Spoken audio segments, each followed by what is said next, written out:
Bonjour à tous et bienvenue pour cette petite vidéo explicative sur comment remplir votre Pledge Manager sur le site Eden. Donc avant toute chose, il vous faudra vous créer un compte avec exactement la même adresse email que celle que vous avez utilisée sur Kickstarter.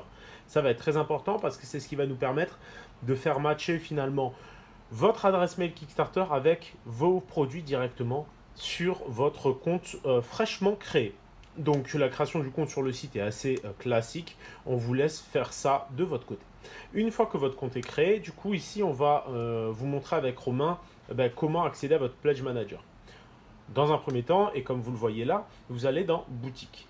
Donc boutique, et vous voyez que tout en bas à droite, il y a le Sagar Pledge Manager. Donc c'est ce qui nous intéresse aujourd'hui puisque c'est le dernier Kickstarter en cours.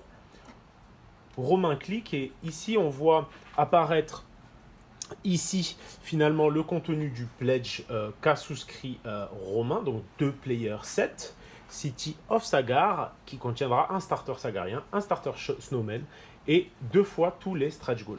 Ensuite on a la liste d'add-ons ici. Romain peut par exemple, s'il veut s'ajouter un add-on Ascari V3 les chasseurs, ou encore le starter box, ou encore le jeu Bots Racer. Il va scroller jusqu'en bas.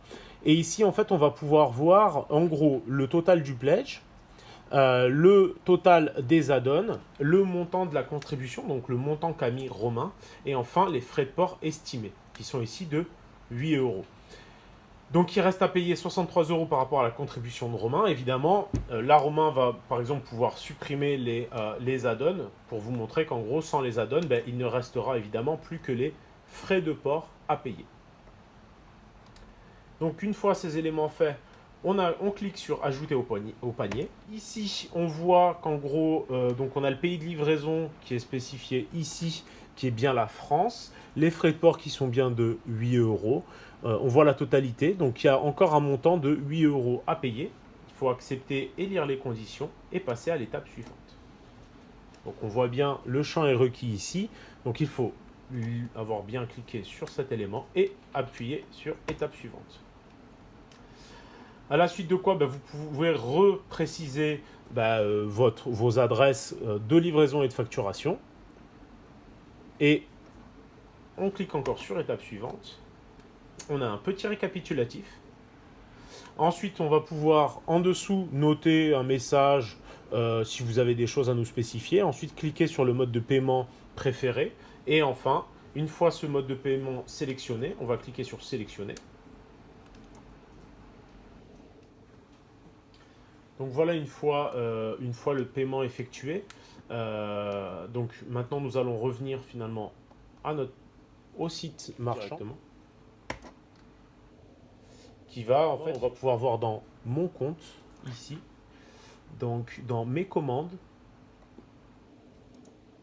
on va pouvoir voir tout simplement une commande validée qui est ici et dont le détail est ici. En cliquant, on va avoir accès à la commande tout simplement qui va de notre côté nous permettre de vous envoyer les produits dans les plus brefs délais. Donc on notera que sans paiement en fait de ces frais de port, ça ne nous affiche pas une commande validée. Aussi il va être très important de passer ces étapes de validation du paiement des frais de port. Évidemment, durant le processus, vous pouvez très bien ajouter des produits qui sont présents en stock sur le site pour augmenter votre panier et vous aurez juste la différence à payer. Merci à tous et à bientôt.